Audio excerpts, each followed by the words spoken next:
All right, looks like you're on my side already. I see the audience likes me. I have a lot of charts, so please wait with your questions. My request today was not to bash Bitcoin, but I'm trying to explain cryptocurrencies as such. And I don't take anything personal that I'm talking about here. So 45 minutes, so put on your seatbelts. I will try to explain what a cryptocurrency is. I will do it very, very fast. Okay, I'll give you one spoiler. Cryptocurrencies are not cryptic, no other currency. Crypto means it's hidden and it's not. And there is an open blockchain, and that is the opposite of hidden, and no currency will ever have that. There is no such thing as a digital money, and there never will be. You can copy it freely. An anonymous payment between two people, and you can purchase that, and you can do something against that. And then, of course, therefore, this is not a currency; it's a ledger. That's the first understanding. If you tell your hairdresser you want a short haircut, the second one is that people are lying to you, people who want to have your money. Okay, we have to separate this now. I'm an IT specialist. I understand a bit about the economy because I have a company, but I'm not an economist. So, from what I understand, blockchain is an IT thing. That's fine, great. But the other part of it, when we're talking about the exchanges, that's the economy, that's bad, and all of them are psychopaths and people who want to steal your money. Okay, how about IT? Well, I have to give you some framing here. 5 cryptographs go for dinner. One of them pays for the meal. How can you tell the others that it has been paid without showing that he's the one who paid for it? That's a typical protocol you're trying to find out. The answer is yes. That kind of problem IT specialists think is cool, and that's what is the basis of blockchain. A couple of technical basics. As an IBAN number, you have the number, then you have the banking sorting code, and then at the end you have the checksum. It's only 2 digits, and there you can see if people make mistakes and just writing it wrong. So you have error correction with a QR code. You can put a logo in the middle. It still works. And in cryptography, you have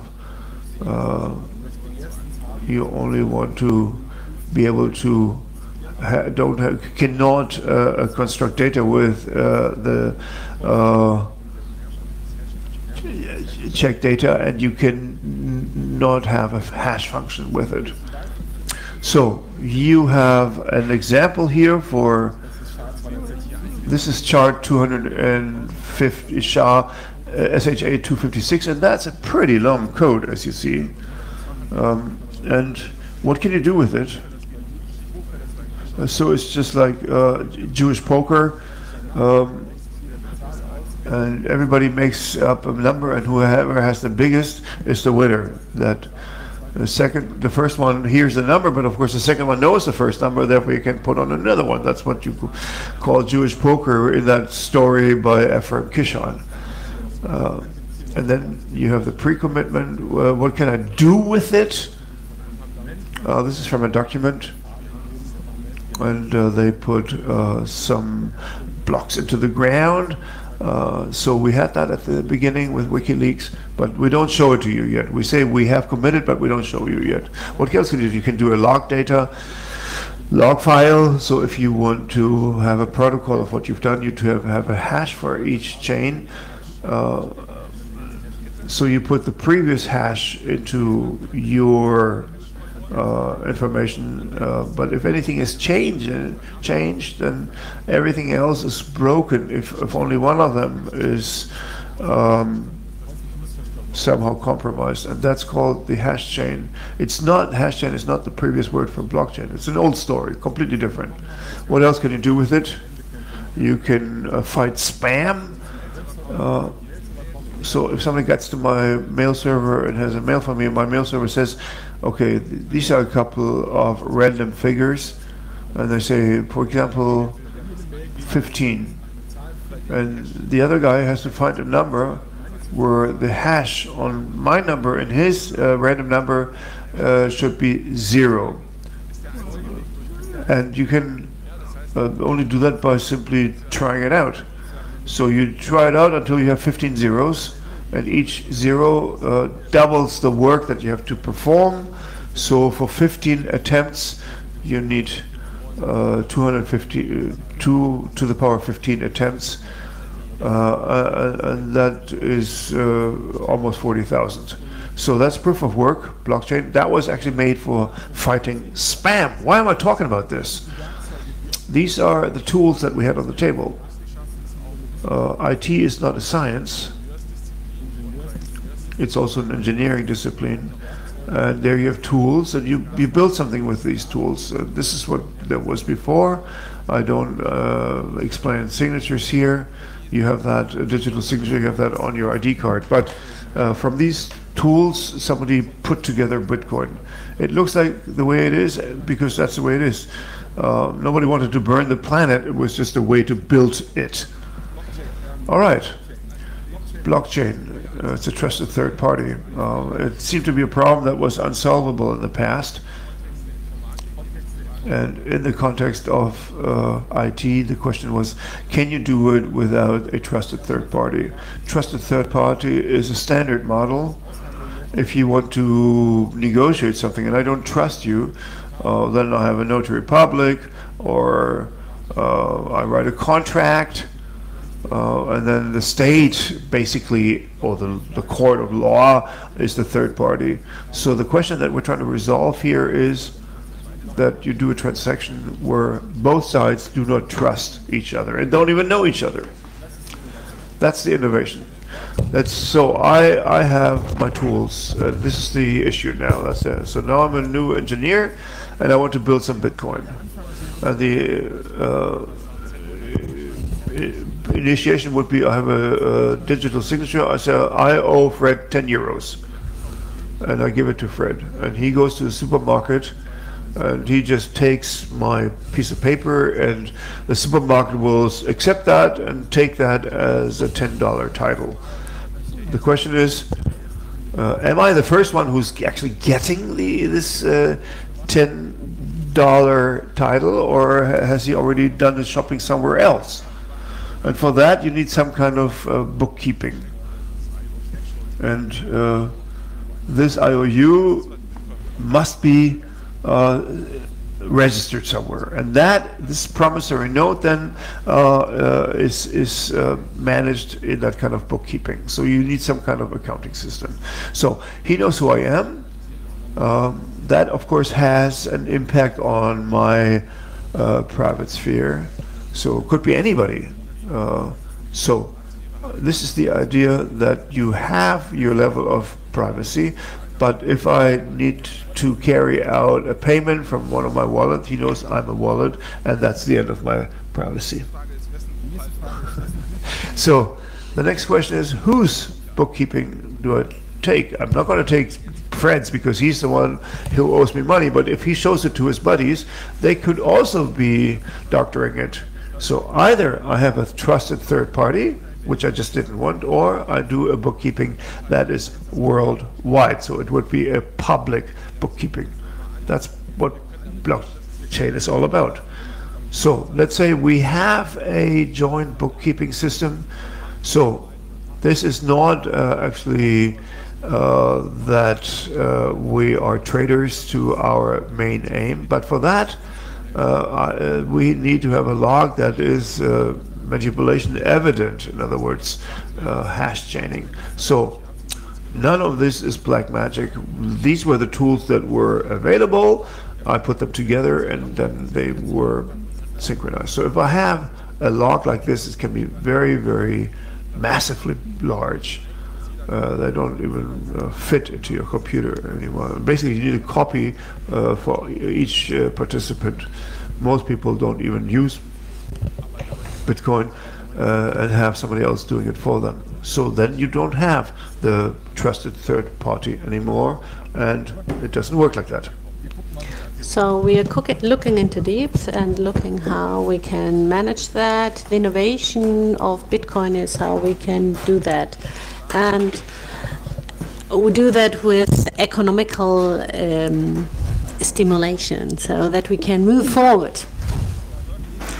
So we had the idea to use a proof of work and not doing it through its challenge. We are doing it with, well, finding a solution. And the one who finds the solution, he gets like, who gets the allowance. The one who is tendering, well, he's just only winning nothing, and who is putting in place the tender. I cannot offer it in euro or in dollar, so I have to pay in Bitcoin. And then I can include it as part, as the mining process. And that's how it is working. The mining is creating money. And it's, in addition, we have got transaction fees. The solution of Bitcoin, I have the current numbers. So we have got 0.00004 Bitcoin, and you have got 6.25 Bitcoin. So this is the end of March, 240,000 euros, and this is well, the distribution, and this is how you earn money. Everybody wants to participate in and earn money from something out of the nothing. The construction is great because nobody knows who will really distribute the next block. It's a really protection against corruption because you don't know who will get the charge. So you have got a worldwide competition, and if a cartel is created, so the system would would break down. So currents is the expensive part, and this power, well, I need a lot of hardware to get the power. So let's imagine that I need the hardware. I need to spend more power than all the other miners. So that's how you protect against production. So with less power, maybe supply power, maybe you can undermine that. So in the future, there will not be less mining power due to efficiency. Maybe this will work in another way. So if we influence here to use less power supply, then there would be kind of a wrong power distribution. That's part of our problem here. So there are a lot of detailed problems. All transactions are in the public lock. Maybe I receive money from the tax authorities,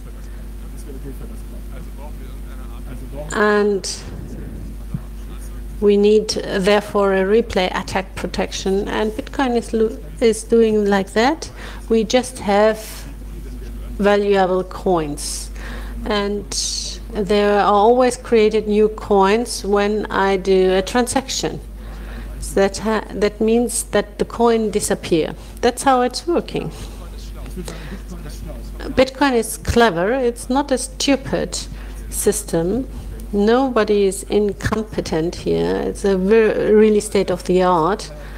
But these were just IT specialists They were interested, how can I solve the problem, not to solve the problem in an optimum manner.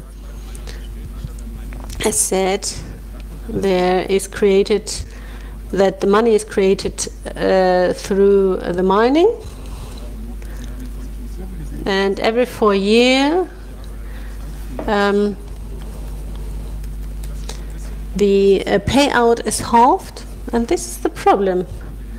If you have got just a lot of hardware, up from a point on, I just only get half of the money. There's only one solution, that also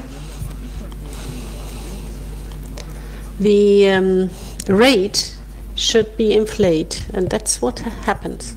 And who is avoiding this inflation? The hard cap, so it's 21 million. 90% are already paid out, so we can ignore that. What is happening when all coins are paid out? Who's paying the miner? And you as economists should think about that. We have got two components: the money that is already the transaction, and then we have got this money that is already paid out. What is the deflation? Well, there's what happens there? Nobody can avoid deflation. There's no central bank that could interfere, and the amount of money is reducing, because you have got typos when you transfer and the wallet is lost, or someone has lost the password, and then this money cannot be used. That means that the amount of money is reduced. There is a guy who threw away a hard copy, and it is very funny because he have lost 500,000 in bitcoins. I'm looking for that. And the next year he had lost a million, and he's looking since 8 years, so here now he's at 500 million. That's something that happens. That's really something that could happen. Nobody can avoid deflation. That's not good for the economy. Why are we still working for Bitcoin? And there are two reasons. There's a demand, because miners are producing fresh money. The current supply really needs money, and there is ransomware also. So cyber criminals are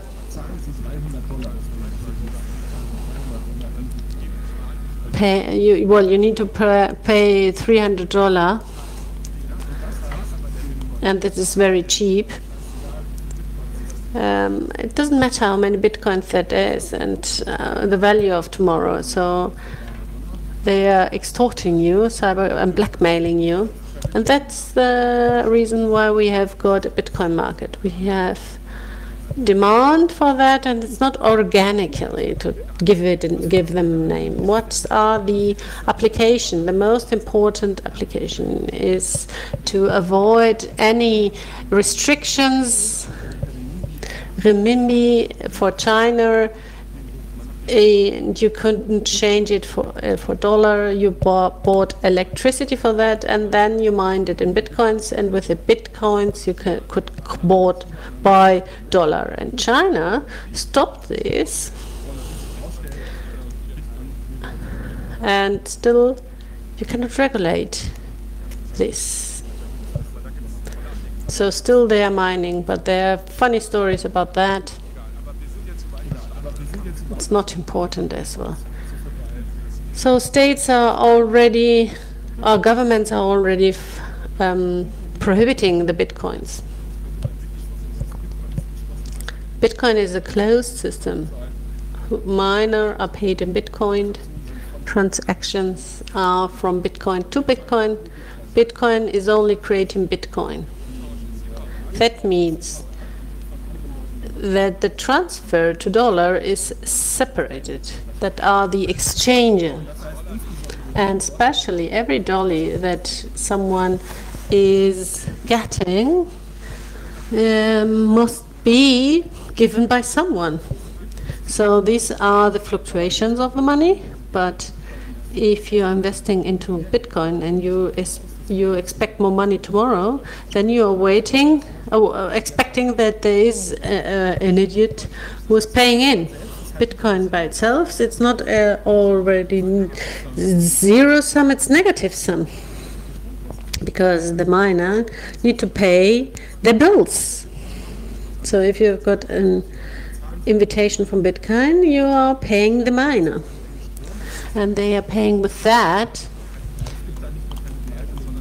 the power supply, and this is something that is a negative sum. The system is only working if someone is depositing money. So, and we have got a bigger fool problem. You have to find someone who is stupid, who is starting later than you are, and with this speculation you can earn money. It's not as a stock exchange. You're paying money to a company, and you get like the correspondent dividends. And this is not happening here. It's a closed system. That nothing is created. And it's just a system that is based on beliefs. The system would have been already broken down if nobody believes in it. The blockchain, for instance, is a problem. You have not individual transaction, you have a block of transactions. Approximately, you have 2,800 transactions, and every 10 minutes you have a block. That means that if I give money to someone, so every 10 minutes I can give you this money. It's not useful for individual purchase. And the quickest is always the winning if you have got a call for tender. So Bitcoin has not an answer to that. That means that I have not only to wait for my block, I have to work even 3 blocks.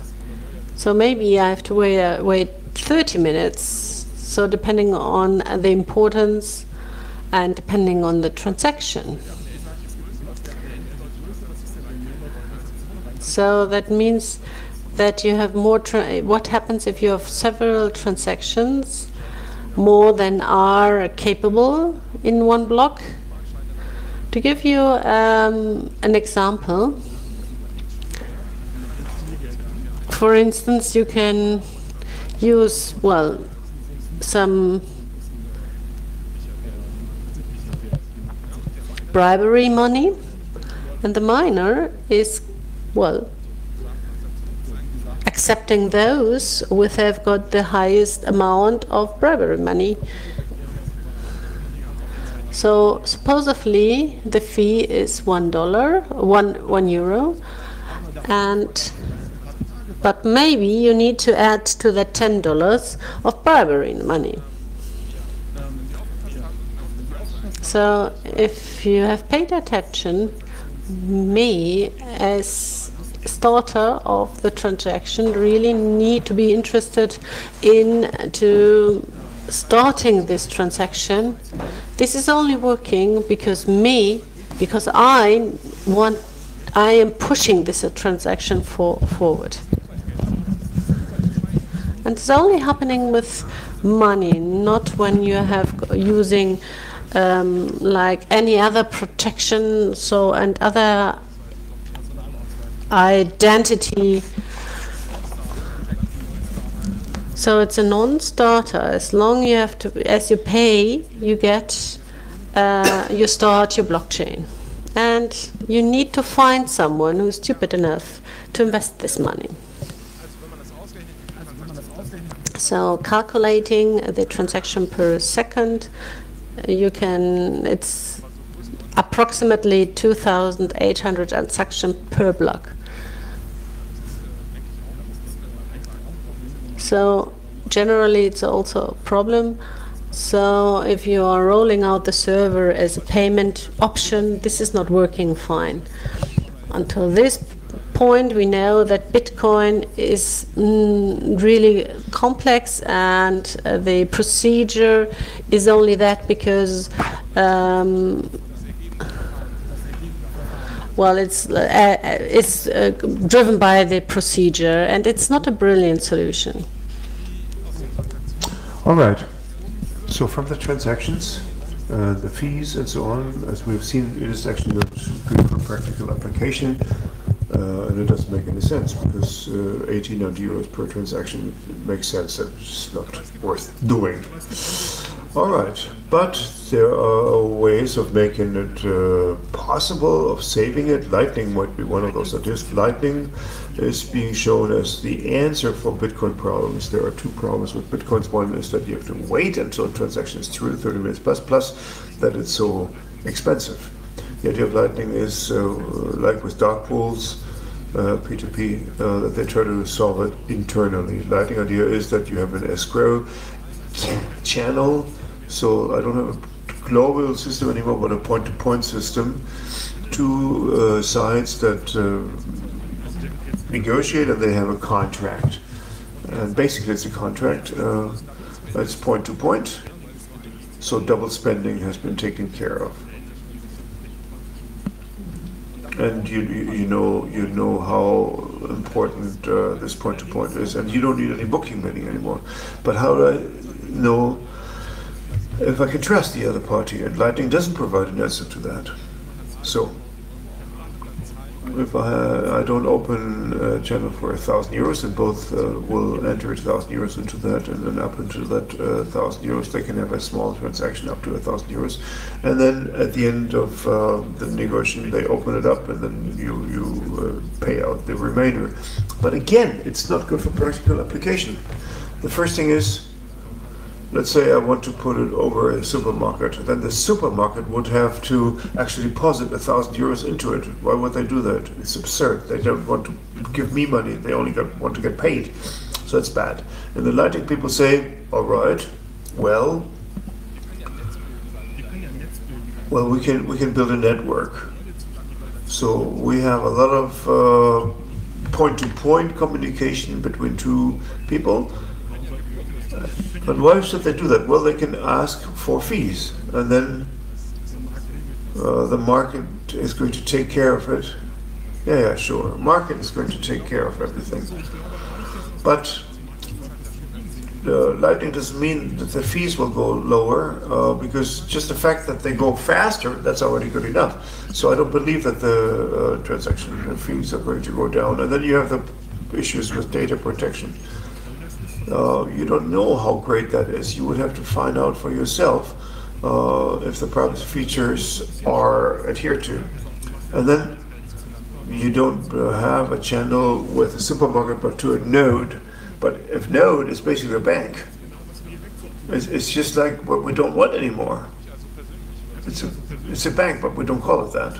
So I wasn't really convinced. It's a general observation here. I often have the idea that you hear great visions, but once you have really down-to-earth concrete questions, they always say, well, that's something we're going to take care of eventually. So Lightning would have the advantage that it's a decentralized system. But Bitcoin is centralized, even if it is evenly distributed. All right. So I explained, if you control more than 15% of the mining power, you control blockchain. So, do we have a worldwide competition? If you rent the Amazon cloud, then at night you have the power and you can take care of everything. That would be sensible. And why this will not happen in Bitcoin? This is a mining farm in China. This is what it looks like. We're talking dimensions here. This is the magnitude. So you have chips here built only for Bitcoin mining. So they put these plants into the desert. Just imagine how much hardware and, of course, power is going to be used there. So a private blockchain doesn't make any sense because there is no competition. I have 10 servers, but what happens if somebody rents the Amazon cloud, then they can trump up my bookkeeping? So that is not a smart idea. They will always be stronger than me. It doesn't make any sense. It was a stupid idea. So if somebody wants to give me blockchain, private blockchain, take your hands off it. So, but then you have proof of stake.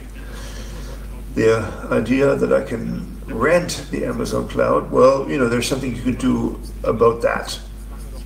So let's do proof of stake. So proof of work is an active habitat destruction.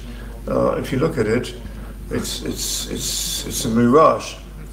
So you destroy a habitat, like I said, and the proof of stake, the idea is that it is not done randomly or by tender, but that the stakeholders simply decide on it, those who already have a stake in it. And if you have a higher stake, you have a bigger likelihood of getting to it. But that is basically, it's an oligarchic structure. It is self-enforcing. So, and then you have a trusted third party, which would be the oligarchs. And isn't that something that we actually wanted to get away from? So proof of stake, no good, because it will throw out the window exactly the stuff that we wanted to have. And then there are really incredible fails. And I wonder if anybody ever put in thoughts into this. The flash loan you have per smart contract. So with a smart contract, I'll explain what that is. You open a credit line, and then with a proof of stake, that it doesn't make any sense. Somebody takes a flash loan of 10 billion, then has the majority of the chain, and can then override all other transactions. That happens a lot. So watch out for that. Well, we can have proof of authority. So only public offices can override. But if you think about it, if you have an institution, government institution, they just put on a digital signature and then they're through with it. But then we don't have a blockchain anymore. That could be a web server, fine. You can actually print it in the official Federal Gazette. So the advantages of the blockchain are not being used. Like I said earlier, flash loan attacks have happened. And you figure nobody can be that stupid. But yes, people are stupid. Happens in real life. How about smart contracts? Sounds smart. Sounds like a good idea, right? So it's not only data in your blockchain, but also codes.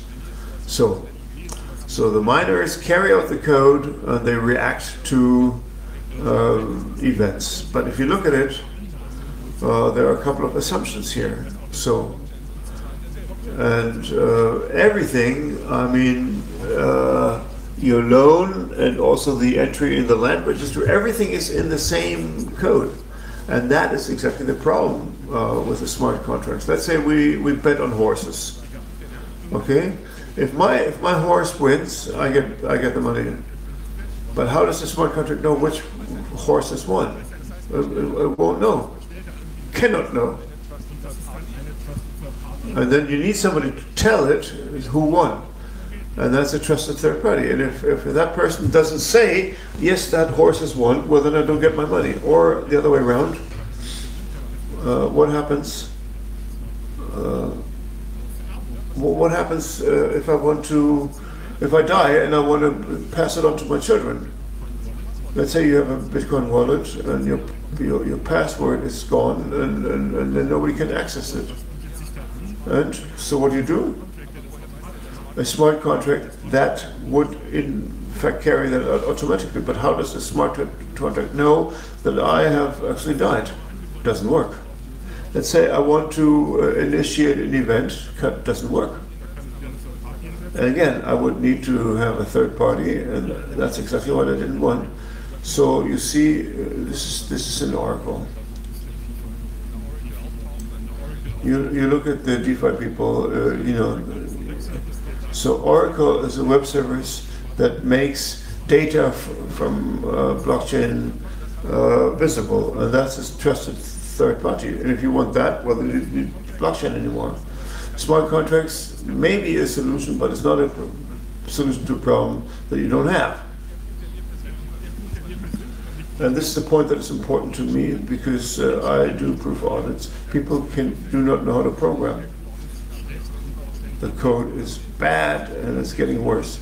Just look at all the updates you need for your smartphone, and with the blockchain they say it's immovable. You cannot change it. So somebody writes a smart contract that will work forever. I mean, that's completely unthinkable. And of course there have been bugs in smart contracts, and quite a few of them. And these are smart contracts written by absolute experts. There are people who open a startup, open a company, experts on this, but they are not able to hack it. Well, that's a chapter by itself. I won't talk about this now. But blockchain was unrolled by fiat because just to eliminate damages from smart contracts, retract on them. So why do you have smart contracts? You don't want a third party that can actually make a smart contract disappear. Okay. So what do I actually optimize here? Well, the stuff that you want to optimize that can be automated, well, that is something that is already done. Any kind of transaction with your bank, you do it. That is automated already. Transactions, I don't know, interest payments, what have you. And the part that is going away is the legal backing. If somebody is actually stealing the money from you. So the moment you don't have that anymore, well, that's bad for you. So now let's take a look at decentralized autonomous organization, DAO. The idea is that I form an institution, and the contract is machine readable. It's like crowdfunding. So code is law, and at the beginning everybody thought DAO is the answer to everything. That was the first incarnation of the idea. And then there was a big buzzword, cloud.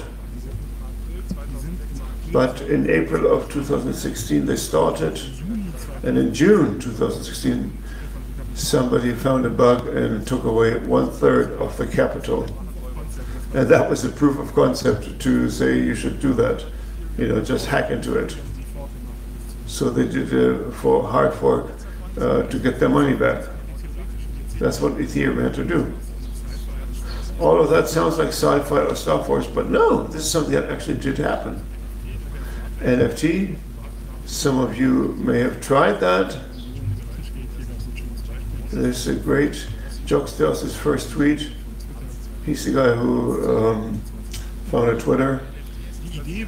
So what happens with EFT? You have non-fungible token. So you have proof of ownership for virtual goods in the blockchain. But virtual goods are copyable. So there's a platform called OpenSea. So it's like eBay for poor people. And they have a little bit of an auction. So for a JPEG picture, you can say, I'm the owner of this. So that JPEG picture is on their web server, and that gets into the blockchain. And then you notice that this cannot be good. Not because of the picture, but it's because of the URL. The JPEG, what this is about, It's at open sea, not with you. So if they have a problem, they have an accident, your picture is gone. What happens if they go bankrupt? Your NFT is gone. And what happens if they are angry with you because you keep asking the question? So what is it again that blockchain was helping me? Well, it's not helping me at all. It's all in the clouds.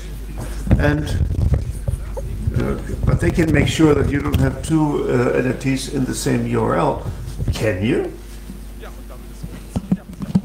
So with that, OpenSea is a trusted third party, and the blockchain is not necessary.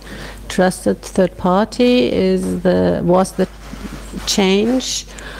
And after that, only bankruptcy took place. Who is looking for any support? Nobody, of course, because you have not really support line. Nobody is the owner, and well, all the data were showed, and it was 80% fraud. And then, who is buying the NFTs? And now there is a lack of transparency. Why is this happening? So I would like to remind you, it has no value. Of course it has no value. The tweet from Jack Dorsey is out of present because it's a crypto bro, and he has really offering fraudulent tweets. So he had $280 offering, and they are selling just in a circle without any added value to show you, just in you as the investors, that there is a demand. And then you are thinking, well, there is a future for that. So cryptowarium is a snowball system, and they are zero-sum basically. And it's just an intention to make people pay. So at the end of the day it was $280 was the top bid for the return on investment. Stable coins, it's a new hope for everything that will save us. Bitcoin has a high volatility, and now we are pegging something like North Korea. So I know we can well peg that to the dollar. So someone needs to have a lot of dollars, and when the currency is dropping, then you have to sell, and if not, the money is lost, and someone needs some money in the pocket. These are hackers; they don't have money. So who is buying with which money? There is no money. It's just an illusion. There is a great holding that's called Tether. It's the biggest player in the stablecoin market, and they just told everybody, well, we have got all securities and we have got all this money, and the safeties, this 70 billion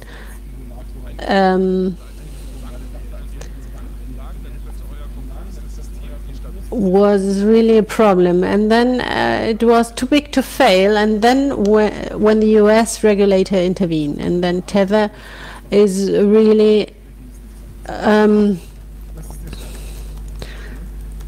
well included into legal proceeding and processes and lawsuits, just not to show their securities.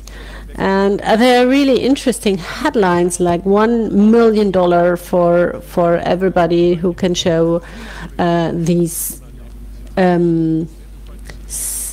securities. So the stable coins are generally with crypto coins, backed with crypto coins, or anything else which isn't really a lot of which hasn't a lot of value. So Tether is maybe sometimes safety for something else even. So if Tether has to show their securities, well, then we have got a huge problem. So to give you a general overview, stablecoins, it has really no backing at all. And nobody has proven it so far the other way around. So those peggings are algorithm and are done through a smart contract.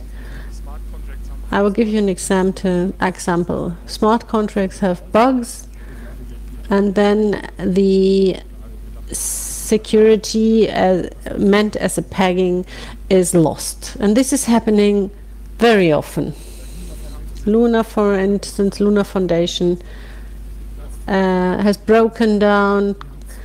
They have 2 crypto points, Luna. This was playing money. And Terra. And Terra is backed with Luna. And there were investors for that, and it really had bad results. Please don't trust those people. Please ask for securities anyway. I'm nearly done. So also in DeFi we have got crashes. You have to have a further look. DeFi, the idea is it's a traditional financial service, so you have got interested derivatives or credit. So that is the pitch for sailing. It looks like Wikipedia, but it's fraudulent. There is no neutral source. This is a site that wants to sell. For instance, it is indicated that it removes the control banks and institutions have on money, financial product, and financial services. So it is really for criminals. And the fees of the banks are gone. That's true. But we have got the Ethereum fee, and that is money. And that's going to other criminals. So if you think that banks are criminals, so those are more. And that's, well, everything including the selling points. And that's more for people that don't want to fit into regulation. Nobody is really safe here. And you can say that for all DeFi. That is for people that want to offer DeFi, not for people who want to use the DeFi. I hope nobody feels like really included into these people. So we have also big ones who have suffered from the DeFi. It's not investment assessment. So that's it. I want to show you certain, well, pattern that is followed. It is like a stock exchange, but that investors really are slaughtered. Smart contracts are similar to laws, but other elites are writing these laws. And we have no lawyers, no judges. And DAO is a new society structure, and the institution is written by others as well. NFTs and also scams, and other scammers are in charge. And crypto really is a GameStop. It's, let's say, a revenge of the nerds that want to revenge because they have observed since years how the banks has robbed our parents, and we are doing that with the elites. So it's really an attack from the nerds to the final branch. So you are attacked. So you just don't intervene.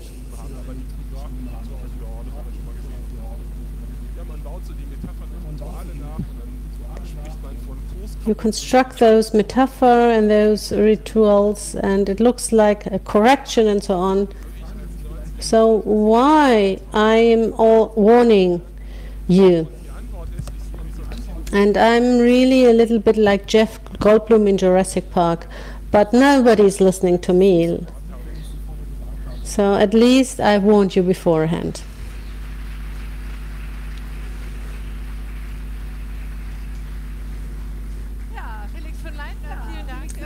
Felix von Leitner, thanks a lot. So I was looking at you. You're still smiling. So maybe you want to ask the first question.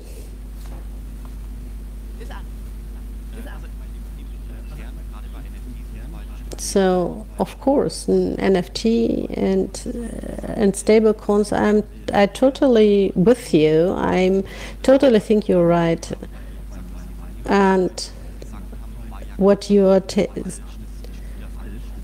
telling us about Bitcoin, you are partly correct. So, but NFT, of course, and other questions, but Bitcoin still is still a good option, even after your presentation. I'm not totally against you, so I don't want to, I just want to explain how it works. If you write Bitcoin central bank, there are a lot of voices, and you can also talk about the existing money system.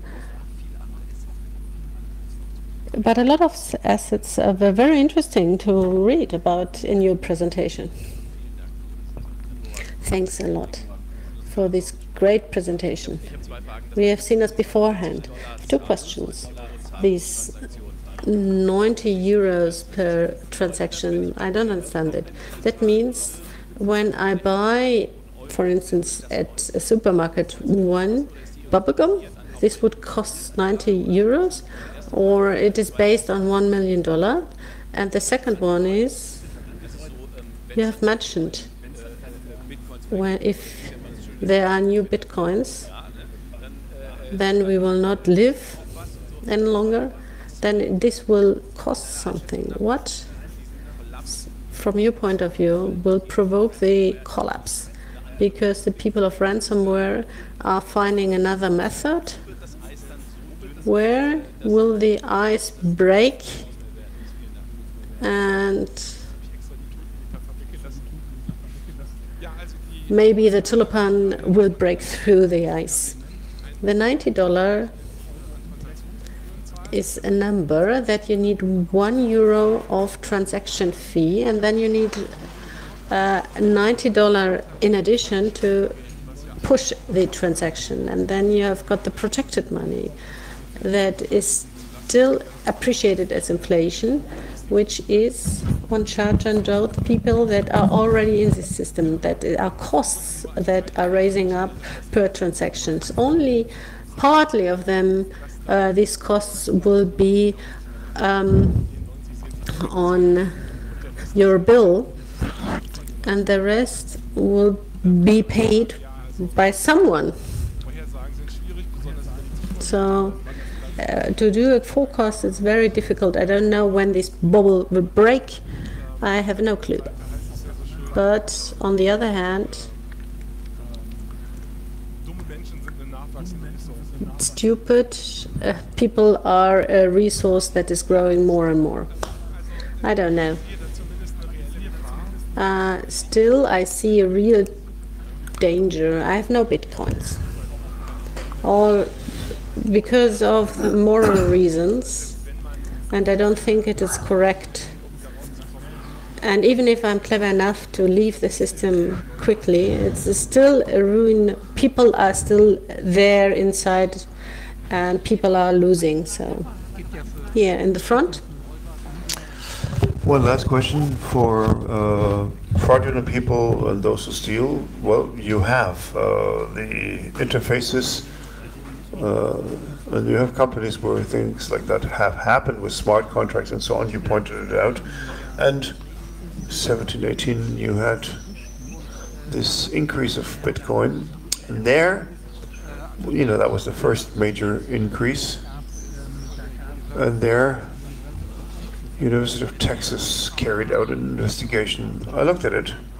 I didn't understand a word of it. 300 pages of math. But they said that this increase was manipulated. But I don't understand how it was manipulated. Can you explain it? I'm not so sure. I think these are only indications. There was no real proof. But fundamental values sounds serious, but why do people buy it? I don't know. It looks a lot of inflation to me. And I think that part of it was true, because mining doesn't make sense if the course doesn't go up, if the rate doesn't go up. Everybody who have money in the system, you know, don't want to jump off until they have made their profit. So the difficulty decreases when there are fewer miners. I don't know if that can be accepted as an argument or not. For me, it doesn't look organic if it goes up so quickly, because it just depends on, you know, what the next one is actually paying in. All right, looking at our clock, I think we might have to wait. Yeah, you can ask any further questions over lunch. Great. I think